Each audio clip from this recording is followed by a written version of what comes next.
Hello, this is going to be a get ready with me while I talk about my 25 books that I want to read in 2025. I have them printed out because I am going to do a journal spread. But yeah, 25 books seems like a lot, but I've read almost 170 books this year. So in the grand scheme of things, it's really not me committing to that much. And these are, a lot of these are books that I'm really excited about or have been on my mind anyways. But also a lot of these books are books that are on my physical TBR that I am really excited to read, but have just been like putting off and putting off. Let's jump right into it. All right, so the first book I'm going to talk about is obviously on everybody's list, and that's Onyx Storm, which comes out towards the end of January. I didn't read Fourth Wing until I think October of this year, and then I read Iron Flame this month, so I've not been sitting on this cliffhanger for a long time. I sought out the ending of Iron Flame before I even read it, so I've known what the cliffhanger is, I guess, for a long time, but I really loved Iron Flame. I feel like I'm in the minority that I actually liked Iron Flame significantly more than Fourth Wing, so I'm really excited for Onyx Storm. I feel like the world keeps expanding, and Xaden and Violet's relationship continues to get more and more interesting, so super excited for that one. The next thing I have on here is The Blood Mirror by Brent Weeks, which is the fourth book in the Lightbringer series. I read the first three books in the second half of this year, and I'm just like obsessed with these characters. It's such a cool magic system, such likable characters. The way that we ended this last book, like, things are absolutely out of control.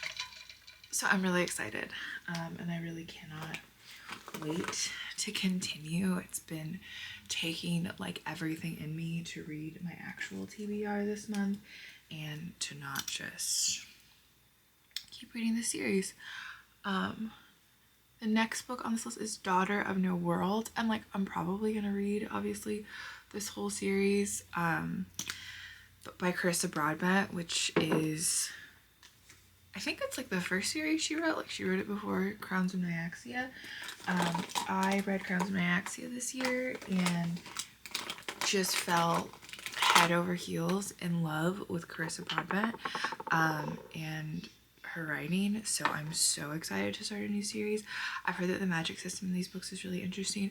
I have also heard though that some people like really like one or the other. Like it's different. They're not like, it's not just scratching the same exact itch, or it's not like the same exact style, but I don't know, she's just such a competent writer. I would be so surprised, like maybe I won't like it as much, but I would be just like shocked if I didn't enjoy myself. And the next thing is actually three books. I put all three of them on here mainly because, like, again, as I said in the beginning, I really was not trying to make this list overwhelming. I'm a mood reader. 25 books is a lot, so I thought, oh, okay, well, if I put this whole series on here and it's YA and it's short, my chances are pretty good. And that is Half a King by Joe Abercrombie. This is his YA series. It's called The Shattered Sea, and it's the only thing that's currently out of his that I haven't read, but I do own them. Well, I should say I own the first one and the last one. I'm so mad at myself. But I think it's the only time I've ever bought a book full price twice, like that I already owned. I've bought Half a War twice now. I don't really know very much about the series other than people like it. Other than that, it's like obviously not as good as First Law because it is YA, so it's kind of like a watered down version of Abercrombie's work, but I'm still really excited. I love Joe Abercrombie. He's probably my favorite author. Next, I have a classic on here, which is one that I've been wanting to read for a really long time, and that's In Cold Blood by Truman Capote. I read a collection of short stories by Truman Capote probably like, I don't even know, like 4 or 5 years ago now, and I absolutely loved his writing. And obviously In Cold Blood is a classic, so I've owned it forever, and I would really like to finally read it. Next is a book that I'm honestly like dreading reading, but I have to. It's like not up for debate, and so I'm putting it on this list to make myself do it. And that is, what is the actual title? Of The Frugal Wizard's Handbook for Surviving Medieval England by Brandon Sanderson. This is one of the secret projects from last year. This is like, I think, universally considered his worst book. I've never heard anyone say anything good about this book. But I own it, and I've read, I've read the entire Cosmere at this point, and so now I'm working on just reading the rest of his work. We got to do it. We got to take one for the team, it's essential. So I will be reading that, and hopefully it will surprise me. Oh, I didn't realize that I also put this on here. The next book on this list is The Burning White by Brent Weeks, which is the 5th book of the Lightbringer trilogy. My hope, or trilogy series, there's 5 of them. My hope is that I will read more Brent Weeks. He has another series. What is it called? Something Angel. That I would also really like to read in 2025, but we could only make this list so ambitious. So definitely going to finish the Lightbringer series.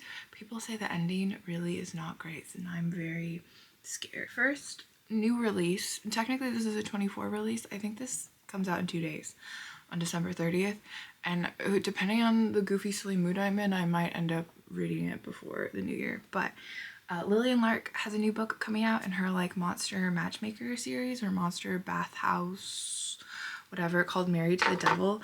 I'm pretty sure that this is like following the gargoyle who comes and like takes the girl away in Hoarded by the Dragon.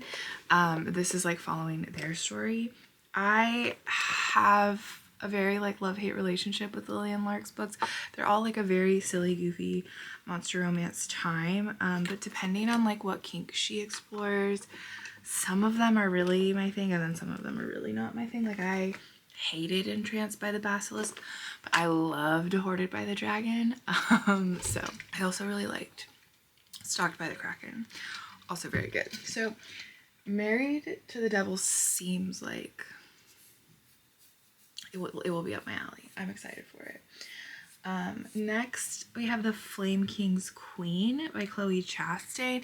This is another silly, goofy, smutty good time. This is the 3rd, and I'm pretty sure final book in this series. The first one's, I can't remember what the series is called, but it was The Flame King's Captive and The Flame King's Bride. And these are basically like if Fourth Wing was, instead of being set in a school academy, was Omegaverse. But Zabriel like very much gives Xaden, and the smut in these books is, if you like Omegaverse specifically, if you don't, then not for you. But if you do, the smut in these books is really fucking top tier. The writing of the first book is terrible. The first book is truly like probably one of the worst books I've ever read. The second book is just so much better, so much more enjoyable, and it left on a crazy wild cliffhanger. So I am actually excited to see how she's gonna how they're gonna resolve it, how things are gonna work out. Obviously it's a romance series, so like if there's not a happy ending, I would be shook to my core. And then I have The Ballad of Falling Dragons, which is the sequel to When the Moon Hatched by Sarah A. Parker. I feel like When the Moon Hatched was so big last year, and I liked it. It was like not a favorite of the year for me, but I did enjoy it. I think Khan is a really hot book boyfriend. Khan is really everything. Strong, dark, and handsome man who rides a very big dragon. What more could you want other than maybe a main character who is not intolerable? But my hope is that she's kind of worked past that now. I feel like she, as she's learning more about herself and we're learning more about the world, she became a lot more tolerable towards the end of the book. And my hope is that that vibe just continues and we continue this world building, because I think the world of When the Moon Hatched was fascinating. And I also think that like the people who are like, you need a dictionary to read this book, just because there is a table of contents in the front, like I feel like people just saw that and they're like, oh, it's so scary. Like there's gonna be words I haven't seen before. It's like, it's a fantasy book. There's gonna be words you've never seen before and you will like understand through context what they mean. And then if you really are confused, that's why the table, I don't know. I didn't think that the book was confusing at all. I think people are silly and dumb. The next book is my most anticipated book release of 2025, and that is The Devils by Joe Abercrombie. This is a new series that he's starting. Everybody who has read the arc of this book has said that it is amazing, and Joe Abercrombie is literally just a genius, and every book he's written, he just keeps getting better and better and better. And I shouldn't set my expectations too high. I know that's like, it's a recipe for disaster, but the way I cannot wait for this book to come out, and it doesn't come out until May. I literally cannot wait. I'm so excited. Next, I have Assassin's Quest by Robin Hobb. This is the third book in the Farseer trilogy. I'm currently reading the second book, A Royal Assassin, and I'm like 200 pages into it right now, and I'm really not loving it, but I've heard that this book is kind of sloggy in the beginning and it really takes a second to get into, so I'm holding out hope. I did really like Assassin's Apprentice. It didn't like blow my mind. It wasn't my favorite book I've ever read, but I did really like it, so I'm hopeful that like, even if I'm not like, I don't know, Robin Hobb is like a little too sweet and sentimental. I feel like her books like aren't really enough of like I don't know. I love drama and blood and violence and sex and romance. Like those are the things that I like in books, and there's like this like subtlety, this like whimsicality to Hobbs' work that is not really like my thing. And it's certainly not an insult. I think when it comes to books, sometimes I'm like a big dum-dum, but that is definitely how I feel about her stuff. But I'm really hoping that the series works for me, because The Realm of the Elderlings is just so beloved. Next, I have a book that I'm so scared to read, but I'm like, I have to do it. I have to do it, and that's Gardens of the Moon by Steven Erikson, the first Malazan book. I just have to know. People talk about like this like it's the most intimidating, most confusing, but also the most incredible fantasy series ever written, and so I have to know. I've really no idea what they're about, but I kind of feel like that's the vibe. I kind of feel like I shouldn't know, because I probably wouldn't be able to understand it anyways. And then another Brandon Sanderson book. It's really funny. I feel like I've read all of the Brandon Sanderson books that I'm excited to read, and now we have kind of the leftovers.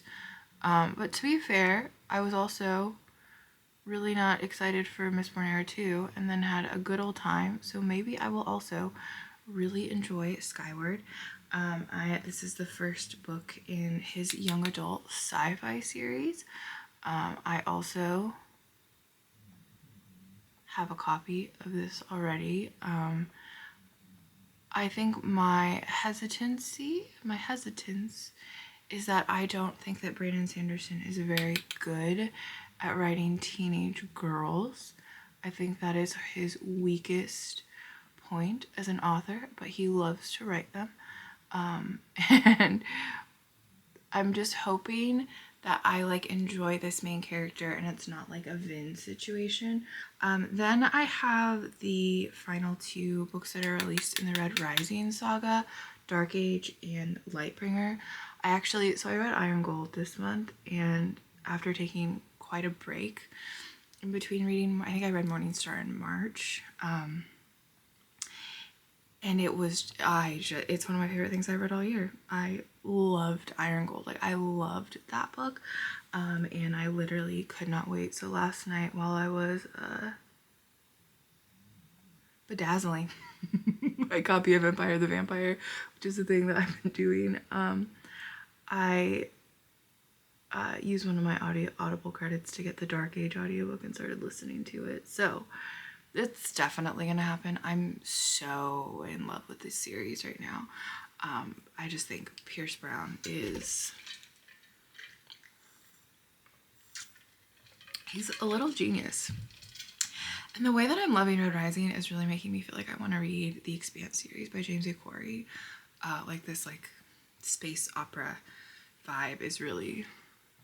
and I know that Red Rising isn't a space opera, but you get what I'm saying. This like sci-fi space epic vibe is really working for me at the minute. And then I have The Will of the Many by James Islington. This book has just been so big this year. I feel like I have to know. And just based on the premise of the book, I haven't like really done a deep dive into the plot, but I know like the general premise, it just seems like something I'll really enjoy. It seems like it's like right up my alley. So I definitely want to read The Will of the Many. And then I know I just mentioned Empire the Vampire. I have Nevernight by Jay Kristoff on here. Empire the Vampire was one of like in my top 5 books of probably, it was definitely in my top 3 books of the year, I would say, in 2024. And so I obviously need to read more of Jay Kristoff's work. I have heard that a lot of people really dislike Nevernight. People who really liked Empire the Vampire went on to read Nevernight and really didn't like it. I bought it a couple months ago and started it, and I really enjoyed the first like 15 pages that I read. So, and I DNF'd it because I was just like, there was other things on my TBR, other things. Soft DNF'd it. But I'm really excited to read it. I don't know, it just seems like something I'm gonna like. It just seems sexy and dark, and those are my 2 favorite things. Next, I have another classic on here. I let myself put 2 classics on, and both of them I think are pretty like non-intimidating classics, like modern classics. And the next one is 100 Years of Solitude by Gabriel Garcia Marquez. People love this book. Specifically, what is her name? Her name's Emmy. She's a booktuber. I don't know, I'll put her face right here. I think this is like her favorite book of all time. She was just like wax poetic about this book, and it has made me just absolutely fascinated. Obviously I like bought it. So yeah, I really want to read this book. It's not fantasy, but it is magical realism. I know there's some like magical elements to the story, and she makes it sound like it's like I'm gonna cry like I've never cried before. Next, I have Bound in Blood by Sadie Kincaid, which is another silly, smutty, goofy good time, because I have to be honest with myself, there will be lots of smutty, goofy good times in 2025, inevitably. So why not make this a little easier on myself and put them on the fucking list, right? This book in particular is the silliest series of all time. It is a human girl who enters a magical academy, and the first book is essentially like a bully romance. It's very much gives like Zodiac Academy if there was like way more smut right from the jump. But these 3 vampire boys find her and are like automatically like obsessed with her and bully the shit out of her until, you know, it's a romance. Finally she breaks through their walls, or they like give in and they fuck her senseless and drink her blood and are obsessed with her, and they're all like mates, they're all blood mates. And then there's also a professor who he's their sire, he's the vampire that created them, and there's also some wonderful professor-student dynamics. It's a why choose, just glorious, smutty, depraved, silly time, and it's everything. It's literally everything. I ate these fucking books up. I feel like I have to be so clear. They are not good. Sometimes you just need to cast all your worries away and imagine there are 3 hot vampire boys who want to be buried inside of you at all times, you know? That's necessary for life, for me. All right, we got 3 books left. Next I have From Blood and Ash by JLA. I've never read a JLA book. I don't know if I'm going to enjoy these or not because they're so controversial. Some people are obsessed and think they're just like the most fun time, and some people think that they are just like the worst written books ever. And I'm down for a silly goofy time, but like it's gotta be silly and goofy in a way that like speaks to me. It's gotta be hee kicking my feet in a way that speaks to me, and I won't know until I read it. Sometimes there's writing that like is, you know, sometimes there's people where it's like, you know, that the writing is bad in like a literal sense, but it's just like, it's just giving in every other way, like those Sadie Kincaid books. And then sometimes it just doesn't hit. So I really want to try, especially I didn't realize until pretty recently that there's a prequel series, and so there's like this complex reading order and this like long history of this world, and that sounds really fucking interesting to me, and like right up my alley. So I definitely want to give From Blood and Ash a try, and I'm very excited that if I do like it, that there's kind of like a big world for me to get into. And the next book is The Eye of the World by Robert Jordan. I've been collecting the Wheel of Time books for 2 years at this point, and I have not read this book. And I really want to give it a shot. I am nervous that I won't like it because it's a very like controversial series. I feel like people like love it, but they're like I love it, but I don't know if it'll be for you. Seems like Robert Jordan loves to yap and he loves to describe, and those are things that don't always work for me. It's also been kind of like described as like Robert Jordan's take on the Lord of the Rings, which I'm really not a big fan of Tolkien, so that makes me nervous. But people say that those like last couple of books that Brandon Sanderson did are phenomenal, and so part of me wants to read it just to get to those.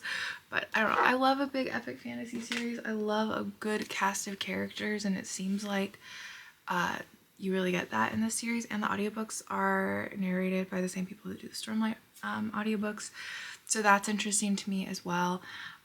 So we're gonna try Wheel of Time this year, and see if it's for us. And then the final book on this list, which is in terms of silly good times, but also just in general, this is my other most anticipated release of the year, and that is The Artist and the Orc by Finley Fenn, the 10th Orc Swarm book. I am so excited. We've been getting little snippets on her Patreon, little snippets, and I will say the premise of this one doesn't really do a lot for me. We're following a character that is like, I'm just like, really, we're doing that. And it's like it has a language barrier trope, which I don't typically like. It's very alien romancy, but Finley Fenn really can do no wrong to me. So yeah, this one follows Filok, who is a Kaesh orc, but he's like not like the other orcs. He doesn't look like any of the other orcs. He's like really pale and covered in these like runic tattoos, and he only speaks Alakesh, I'm pretty sure. He only speaks Alakesh, which is the orc language. And he like spends all of his time in the mines hunting for gems. I don't know how she's gonna turn that into a sweet romance, but I'm sure it's gonna be great. I'm sure it's gonna be like 700 pages of orc smut, so what more could you ask for? Let's do my lips really quick. Thank you for watching. Now I'm gonna go watch Nosferatu. Let me know down below, what should you let me know? I don't know, what of these books, are there any of these books that you're also hoping to read in 2025? And if not, what are you most excited to read next year?